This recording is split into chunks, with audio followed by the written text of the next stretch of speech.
আজকে আমরা যে বিষয়টা নিয়ে কথা বলবো সেটা এক কথায় বলতে গেলে একটি শেষ বার্তা। পবিত্র কোরআনের এমন একটি আয়াত। হ্যাঁ, যেটা সম্পর্কে বলা হয়ে থাকে এটি ছিল জিব্রাইল আলাইসাল্লামের নিয়ে আসা একদম সর্বশেষ ওহী। আর এই আলোচনার জন্য আমাদের হাতে রয়েছে the final return and divine accountability শিরোনামের একটি চমৎকার লেখা। আমাদের আজকের লক্ষ্য হল এই একটি আয়াতের গভীরে ডুব দেওয়া, বোঝার চেষ্টা করা কেন একটি বিদায়ী বার্তা হিসেবে এটিকে এতখানি গুরুত্বপূর্ণ মনে করা হয়, মানে এর মূল শিক্ষাটা কি, এবং আজকের এই আধুনিক জীবনে এর প্রাসঙ্গিকতা ঠিক কোথায়। বিষয়টি আসলেই গভীর, কারণ একটা শেষ বার্তা হিসেবে এর ওজন কিন্তু অনেক বেশি।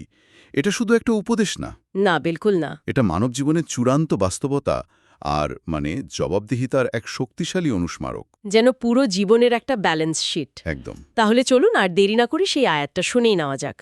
এটি সূরা আল বাকারার 281 নম্বর আয়াত। আউযু বিল্লাহি মিনাশ শাইতানির রাজীম ওয়াত্তাকু ইয়াওমান তুরজাউনা ফীহি ইলাল্লাহ সুম্মা তুওয়াফফা কুল্লু নাফসিম মা কাসাবাত ওয়া হুম লা ইউযলামুন। এর সহজ বাংলা করলে দাঁড়ায়, আর তোমরা সেই দিনটাকে ভয় করো যেদিন তোমাদের সবাইকে আল্লাহর কাছে ফিরিয়ে আনা হবে। এরপর প্রত্যেককে তার নিজের কাজের ফল বুঝিয়ে দেওয়া হবে, একদম পাই টু পাই। আর কারো সাথে চুল পরিমাণ অন্যায় করা হবে না। আর এই আয়াতের বিশেষত্ব হল বেশিরভাগ মুফাসসির, যেমন ধরুন হযরত আব্দুল্লাহ ইবনে আব্বাস রাদিয়াল্লাহু তাআলা আনহু, তিনি মনে করেন এটাই কোরআনের সর্বশেষ ওহী। সর্বশেষ তার মানে 23 বছর ধরে নাজিল হওয়া পুরো ঐশিক বার্তার এটাই উপসংহার। ভাবতে গেলেই তো গায়ে কাটা দেয়। শোনা যায় এটা নাজিল হওয়ার খুব অল্প দিনের মধ্যেই রাসূল সাল্লাল্লাহু আলাইহি সাল্লাম ইন্তেকাল করেন। হ্যাঁ, বিভিন্ন বর্ণনা মতে মাত্র 9 দিন বা কোনো কোনো মতে 81 দিনের ব্যবধান ছিল। আচ্ছা। আর এর প্রেক্ষাপটটা আরও বেশি আকর্ষণীয়। ঠিক এর আগের আয়াতগুলোতে সুদের মতো একটা জটিল, কঠোর আর অর্থনৈতিকভাবে খুব গুরুত্বপূর্ণ বিষয় নিয়ে আলোচনা চলছিল। রাইট, সুদের আয়াতগুলোর পরেই এটা। একদম। সেই দীর্ঘ আলোচনার শেষে এই আয়াতটা এনে যেন আল্লাহ পুরো বিষয়টার ইতি টানছেন। বলছেন, সব নিয়মকানুন তো শুনলে, এবার শুধু একটা কথা মনে রাখো, ফিরতে হবে আমার কাছেই। হ্যাঁ, তার মানে দুনিয়ার সব লেনদেন, লাভ লোকসান, সুদ, ঘুষ, এই সব কিছুর ঊর্ধ্বে হল এই ফাইনাল রিটার্ন বা চূড়ান্ত প্রত্যাবর্তন। একদম। এটা তো শুধু একটা আয়াত নয়, এটা পুরো ইসলামের সারমর্ম বলা যায়। যেন পুরো বইয়ের শেষে লেখকের শেষ কথা। ঠিক তাই। এই প্রেক্ষাপটটা জানার পর আয়াতটার প্রথম অংশটা কানে আরও বেশি করে বাজছে। তোমরা সেই দিনকে ভয় করো। এখানে কিন্তু ভালোবাসার কথা বা নরম কোনো উপদেশের কথা বলা হয়নি, সরাসরি ভয় শব্দটা ব্যবহার করা হলো। এর বিশেষ কোনো কারণ আছে কি? কারণ ভয় একটি শক্তিশালী মনস্তাত্ত্বিক চালিকা শক্তি। যখন মানুষ পরকালের জবাবদিহিতার ভয়টা ভুলে যায়, তখনই তো সে বড় বড় অন্যায় করতে সাহস পায়। হ্যাঁ, ঠিক। হোক সেটা সুদ খাওয়া, ঘুষ নেওয়া বা অন্যের অধিকার নষ্ট করা। তাই এটা কোনো সাধারণ নরম উপদেশ নয়, বরং একটা জোরালো সতর্কবার্তা। একদম। অনেকটা রাস্তার স্পিড লিমিট সাইনের মতো। আইন মানার চেয়েও অনেক সময় জরিমানার ভয় বা ক্যামেরা থাকার ভয়টা আমাদের বেশি সংযত রাখে। খুব ভালো একটা উদাহরণ দিয়েছেন, ঠিক তাই। আর এখানে সেই দিন বলতে তো বোঝানো হচ্ছে কিয়ামতের দিন, আমাদের শেষ বিচারের দিন, যেদিন আর কোনো সংশোধনের সুযোগ থাকবে না। কোনো সুযোগই থাকবে না। এরপরই বলা হচ্ছে যেদিন তোমাদের আল্লাহর কাছে ফিরিয়ে নেওয়া হবে। এই ফিরিয়ে নেওয়া কথাটার মধ্যে একটা অস্থায়ী জীবনের সুর আছে, তাই না? আছে তো। যেন আমরা কোথাও বেড়াতে এসছি, মালিক একদিন ফেরত নিয়ে যাবেন। একদম। আমরা এখানে স্থায়ী বাসিন্দা নই, স্রেফ একজন মুসাফির, যার ভিসার মেয়াদ একদিন শেষ হবেই। যার মধ্যে এই অনুভূতিটা জীবন্ত থাকে, তার পক্ষে অন্যের হক মারা বা দুর্নীতি করা প্রায় অসম্ভব হয়ে পড়ে। কারণ সে জানে তার আসল ঠিকানা এটা নয়। তার চূড়ান্ত গন্তব্য হল আল্লাহর কাছে ফিরে যাওয়া। হ্যাঁ। তাহলে পরের অংশটা প্রত্যেক ব্যক্তিকে তার কর্মের ফল পুরোপুরি দেওয়া হবে, এটাই হলো সেই চূড়ান্ত হিসাব নিকাশ। ঠিক। এখানে পুরোপুরি বোঝাতে তুয়াফা শব্দটি ব্যবহার করা হয়েছে। এই শব্দটির অর্থ যদি আরেকটু ভেঙে বলেন। এটা খুবই খুবই গুরুত্বপূর্ণ একটি শব্দ। তুয়াফার আক্ষরিক অর্থ হল কোনো পাওনা কড়ায় গণ্ডায় উসুল করে নেওয়া। কড়াই গণ্ডায় মানে এক বিন্দুও কম নয়, এক বিন্দুও বেশি নয়। দুনিয়ার আদালতে তো কত কিছুই হয়, সাক্ষী কেনাবেচা হয়, প্রমাণ লোপাট হয়ে যায়। একজন নির্দোষ মানুষ বছরের পর বছর জেল খাটে। একদম। কিন্তু আল্লাহর আদালতে এইসবের কোনো সুযোগই নেই। সেখানে আমাদের প্রতিটি উপার্জন, সেটা ভালো হোক বা মন্দ, তার ফলটা পাই টু পাই বুঝিয়ে দেওয়া হবে। পাই টু পাই? তার মানে একটা ছোট ভালো কাজও হারিয়ে যাবে না, না। আবার একটা গোপন পাপও হিসাবের বাইরে থাকবে না। এটা একই সাথে যেমন স্বস্তির, তেমনি প্রচণ্ড ভয়েরও। ঠিক। আর এই নিশ্চয়তাটাকেই চূড়ান্ত সিলমোহর দিচ্ছে আয়াতের শেষ অংশটি। তাদের প্রতি কোনো জুলুম করা হবে না। হ্যাঁ, এটি হলো ঐশ্বরিক ন্যায় বিচারের সর্বোচ্চ গ্যারান্টি। আল্লাহ যেমন পরম দয়ালু, তেমনি নিখুঁত বিচারক।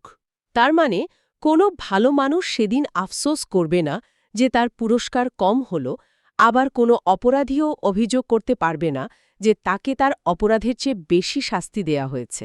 পারবেই না। একটা নিখুঁত ব্যবস্থা। পরম ন্যায় বিচার বা অ্যাবসলিউট জাস্টিস। একদম। এই গভীর আধ্যাত্মিক বিষয়গুলো তো অসাধারণ, কিন্তু আমাদের প্রতিদিনের জীবনে এই ব্যস্ততার মধ্যে এটাকে কিভাবে প্রাসঙ্গিক করে তোলা যায়? পর্যালোচনার লেখাটিতে এই বিষয়ে কিছু চমৎকার উপমা ব্যবহার করা হয়েছে। হ্যাঁ, যেমন ধরুন একজন দোকানদারের উপমা।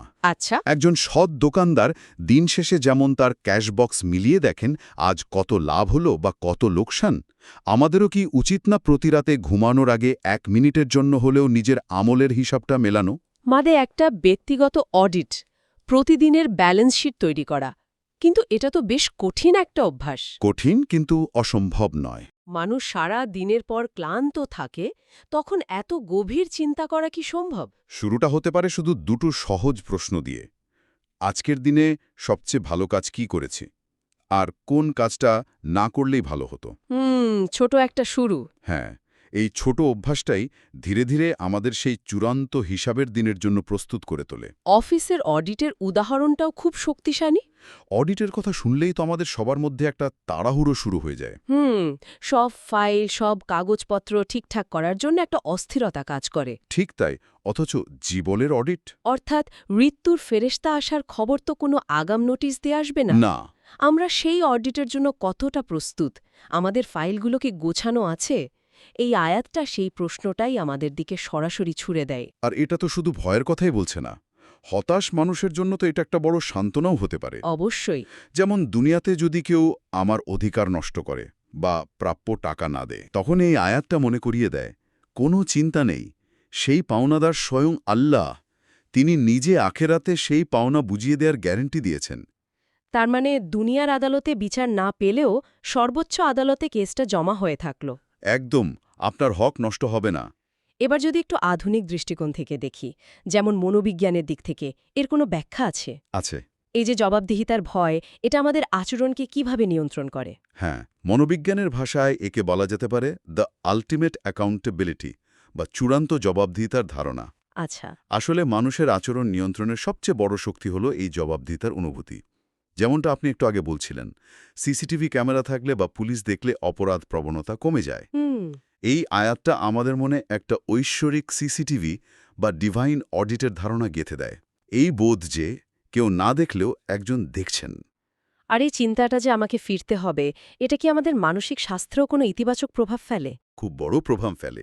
এই চিন্তাটা মানুষকে এক ধরনের অস্তিত্বের সংকট বা এক্সিস্টেনশিয়াল ক্রাইসিস থেকে মুক্তি দেয়। মানে আমি কেন বেঁচে আছি, আমার জীবনের উদ্দেশ্য কি, এই সব প্রশ্ন থেকে। হ্যাঁ, এই ধরনের গভীর হতাশা থেকে সে বেরিয়ে আসে। সে বুঝতে পারে তার জীবন অর্থহীন নয়, এর একটা চূড়ান্ত লক্ষ্য আছে, সে একটা অনেক বড় চিত্রের অংশ। এটা তো জীবনের একটা পারপাস বা উদ্দেশ্য খুঁজে দেয়। আর আইন বা বিচার ব্যবস্থার চোখে দেখলে? পৃথিবীর কোনো বিচার ব্যবস্থায় তো শতভাগ নির্ভুল নয়। সবসময় হিউম্যান এরার বা মানসিক ভুলের সম্ভাবনা থেকেই যায়। হ্যাঁ, সাক্ষী প্রভাবিত হতে পারে, প্রমাণ দুর্বল হতে পারে। একদম। কিন্তু এই আয়াত অ্যাবসলিউট জাস্টিস বা পরম ন্যায় বিচারের কথা বলছে।